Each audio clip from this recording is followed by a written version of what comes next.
In another major drive today, the Kern Corporation announced plans to open a display village in August. Since November, a third of the first stage home sites have been sold. It is hoped the display village will encourage more activity in the new estate. But activity in other areas of Warrabuk Gardens has been slow. Only one high-tech-based industry, a coal testing laboratory, is in the wind. Operators say as far as the commercial side of Warrabuk is concerned, things will progress slowly until the residential area is firmly established. Those involved in the display village say they are averaging about 1,000 home building inquiries each week. Kern spokesman Mr Bob Hawes says the estate is doing as well as expected, considering the sluggish market. I think everybody is in the same position. We've just come out of the depression from last year and starting to climb back up the top again, and we're hoping things progress the way they have been this year.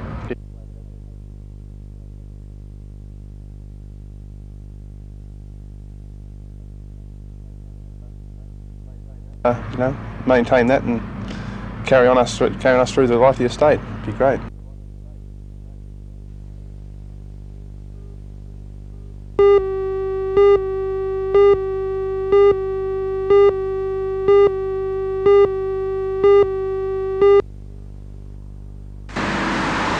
state government says it's responding to public pressure in its move to conduct an environmental impact study on Highway 23 through Rankin Park. The proposed route stands in the way of a new teaching and referral hospital, which the Public Works Department is keen to get underway. However, initial site works will not be disrupted while the final highway route is investigated.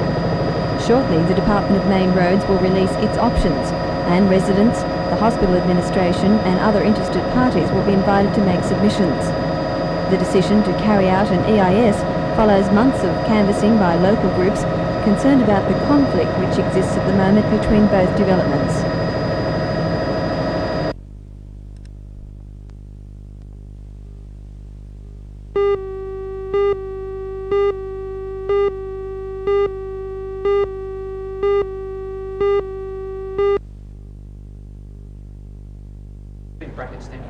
The students have been collecting signatures on a calico sheet condemning the New South Wales Department of Education for its retraining scheme. Under the new program, jobless primary school teachers will undergo a 10-week course to prepare them for jobs in secondary schools. The students who demonstrated on campus today say the idea of a crash course strikes at the principles of established teacher training methods. They are not opposed to retraining, but argue that it should be carried out in tertiary institutions under correct guidelines. In a bid to bring their case to the attention of the Minister for Education, the students called on the member for Waratah, Mr John Price, to support them. Mr Price told the students that he would present the petition and their case to the Minister as soon as possible.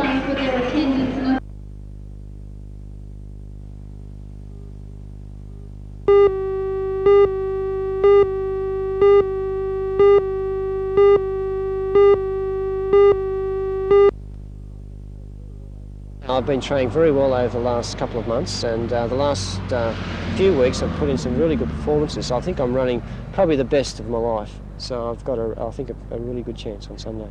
To the average knockabout jogger, it's a long, long way, 42 kilometres. Well, possibly, yes, but I don't look at it that way. I've been doing it for years, and for me it's just another race. I believe you've run further distances than that, so it doesn't hold any drama for you at all. No, not at all. And in fact, the last couple of months I've run a 46-kilometre training run and a 45-kilometre training run. And I think that'll hold me in good stead on Sunday because I need the extra strength, especially over a course like the one in Sydney. There are a few hills in it. I think you need the strength on a course like that. You start at St Leonard's and then head south. That's right. We head down towards Botany Bay, we run around the pollution point of Sydney, and then back towards E.S. Marksville where we finish.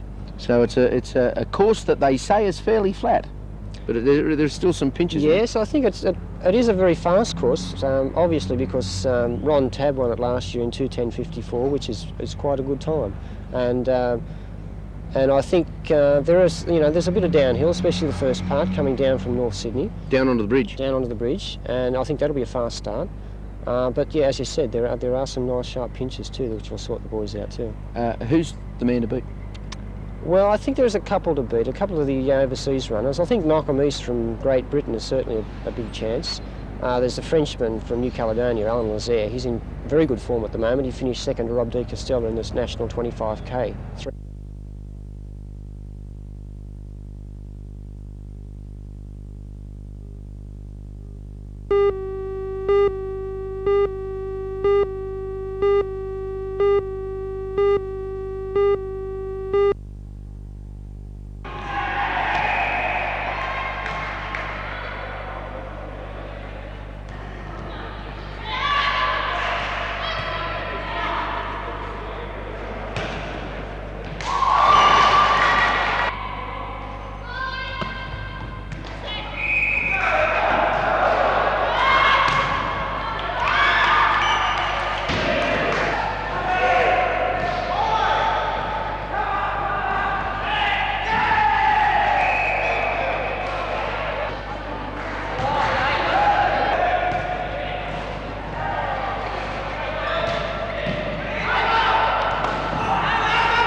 It was simply a devastating tornado. As one resident put it, could a war have created such destruction? Tornado, the worst in Wisconsin in 16 years, destroyed more than 60... When a cold front collided with warm Gulf Coast winds, packing gusts of up to 50 miles per hour.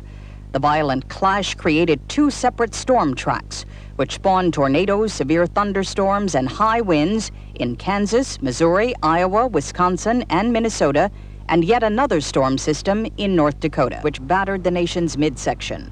There are reports of death, injury, and destruction. Further striking evidence of the storm's fury could be seen in the rural countryside.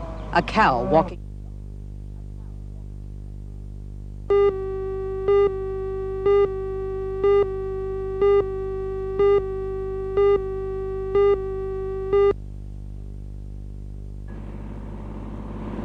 Imagine you are walking across a scrubby field. There's a rustle in the grass, and a duck launches itself right into the sights of your gun.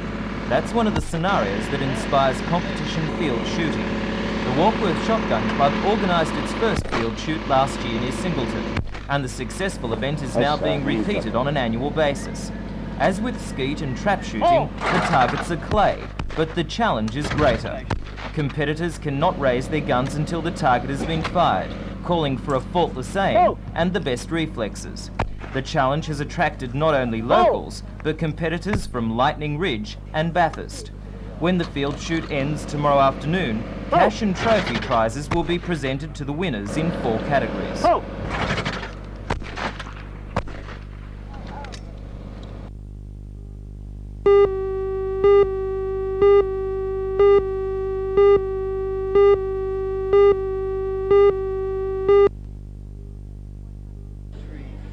"160 acts are taking part in this year's championships, many more than in previous years. The competition is divided into 8 sections, with categories for male and female vocalists, instrumentalists, gospel entertainers and juniors. Entrants are judged on their style and appearance, presentation, timing, tuning, expression, and most importantly, entertainment value.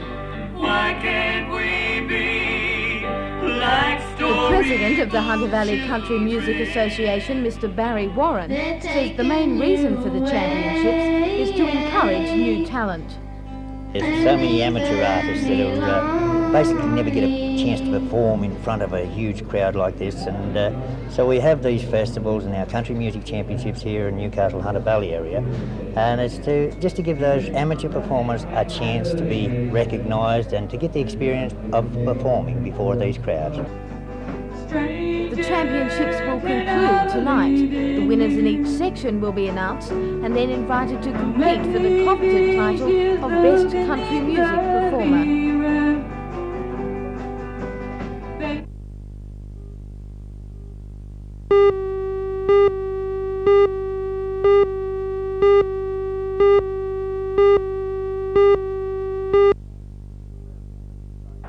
The Australian League side started its defence of the Ashes convincingly, beating Great Britain 25-8.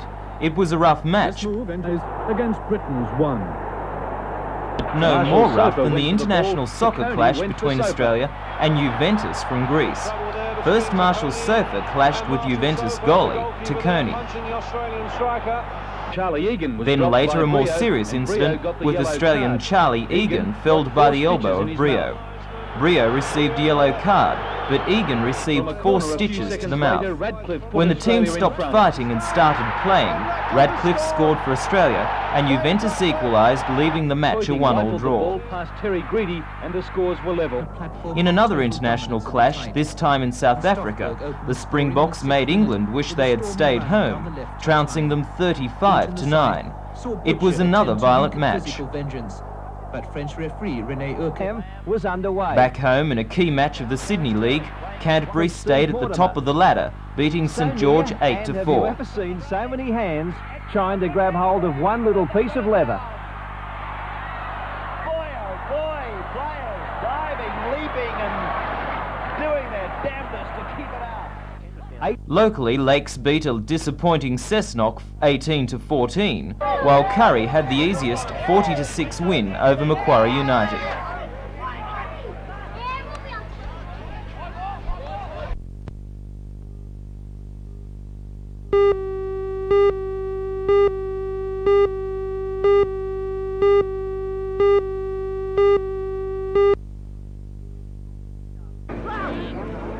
Newcastle maintained 4th position on the ladder with a 16-4 victory over South on a rain-affected Townsend Oval.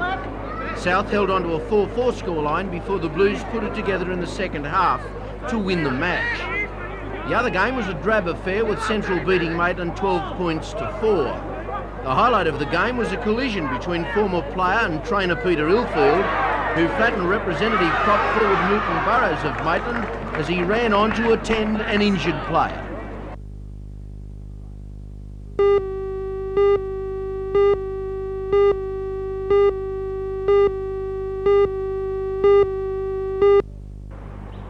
A special service was held at the Morpeth Catholic Church today in honour of Father Hanrahan, who came from Ireland in 1934 to take up a position as parish priest of Morpeth. He's well known throughout the area, having served at Taree, Scone, Cessnock and Taro.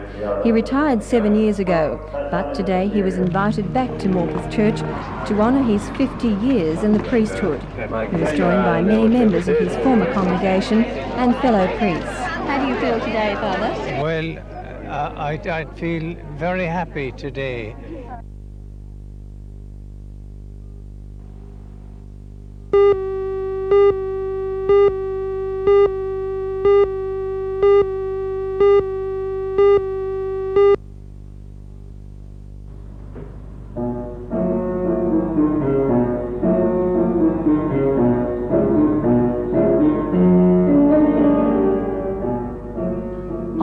Australia's only corporeal mime company, which is presenting a 9-part show in Newcastle as part of its Australian tour.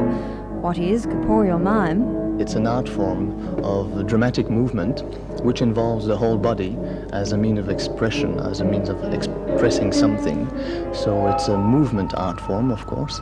The mime artist will wear generally a white face and explain a lot of things through their hands, do a lot of illusions, and work around an anecdotal sort of little story. We don't necessarily work around that type of stories, and we don't necessarily use too much illusion either. What we work for is the whole body becoming an agent of some expression rather than simply just more the physiognomies and the hands.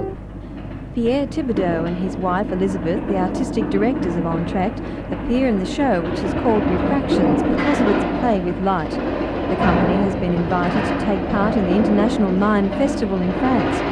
Refractions has taken 2 years to compile, and it played to full audiences and a return season in Sydney. The show will be seen at the Civic Playhouse from the 28th to the 30th of June.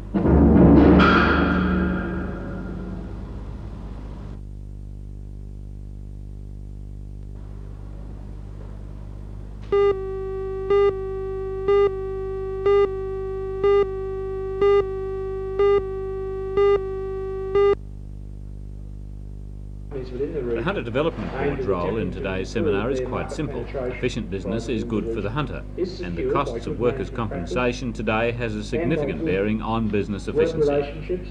The seminar dealt with the legal and medical aspects of workers' compensation and the need to do more than just buy insurance. Purchase of the insurance only pays, first of all, some of the bills, and it isn't the most direct way to actually reduce the occurrence of accidents. We need to reduce our number of accidents in order to reduce the costs of accidents, and that improves company profitability. So what do companies need to do? Look closely at their safety practices? They need to incorporate a number of areas of intention. At the moment, major accidents are certainly known about because they are the ones that are claimed, but there's a number of minor accidents that happen, a number of near misses that happen for people, and unless they identify those and cost those, they miss the opportunity of seeing a potential exposure area, and they miss the opportunity of assessing their true cost and the true injury that occurs so that they can act more effectively.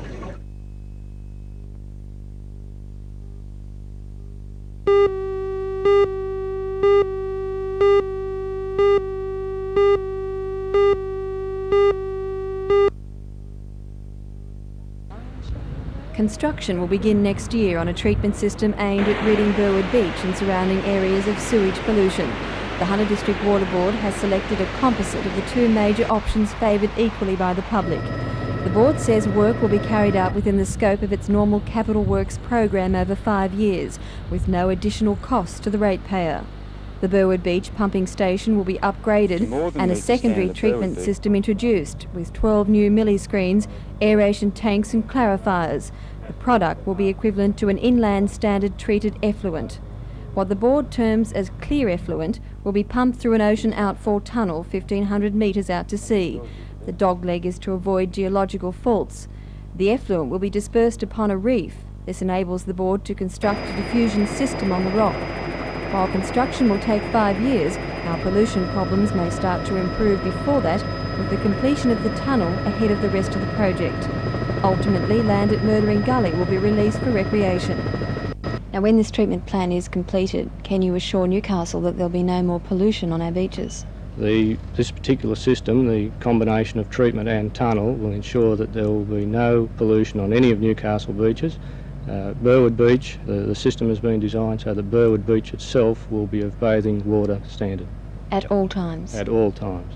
While the board believes the scheme will please most Newcastle people, it hasn't pleased the Clean Oceans for Newcastle Committee.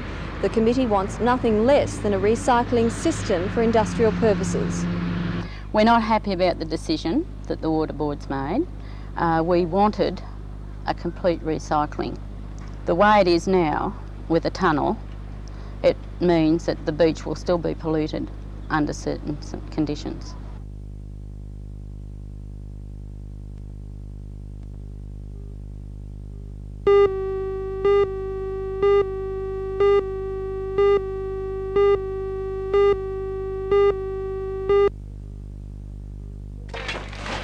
More than 20 volunteers braved the cold this morning, arriving at the Shortland garbage dump at 8 o'clock sharp to begin the back-breaking task of bagging the coal.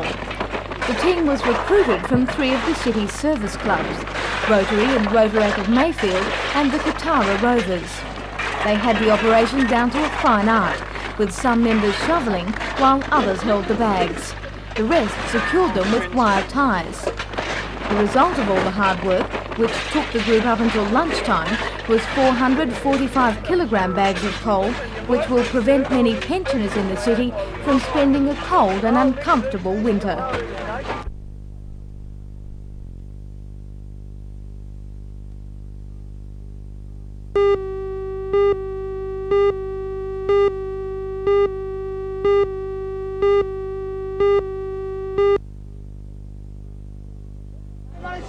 The federal government's $3 million enrolment drive is mainly aimed at young people. It's a totally apathetic party. 30% of Australia's 17 to 19-year-olds don't bother to vote because of a total distrust of the political system. The nationwide message is exercise your right to vote, and the government is hoping it will reach 500,000 Australians who don't turn out at the polls. That figure is almost twice the voting strength of Tasmania. The task of persuading young voters to enrol has been given to Victorian MP Mr Alan Griffiths, and he believes he's managed to turn a lot of negative feedback into positive enrolments. The government won't know for sure until the polling booths open again. I'm very confident that at the close of the rolls, after the commencement of the next federal election, you will find that there has been a significant number of people who otherwise would not have enrolled and participated who will have done so. Speaking in Newcastle, Mr Griffiths outlined other changes to reform electoral laws. The government will now allow the physically disabled to nominate someone to vote on their behalf, itinerants without a permanent address to enrol, and Australians living overseas to vote by post. There is also a silent listing for people, for example with violent partners who do not want their addresses available on public rolls.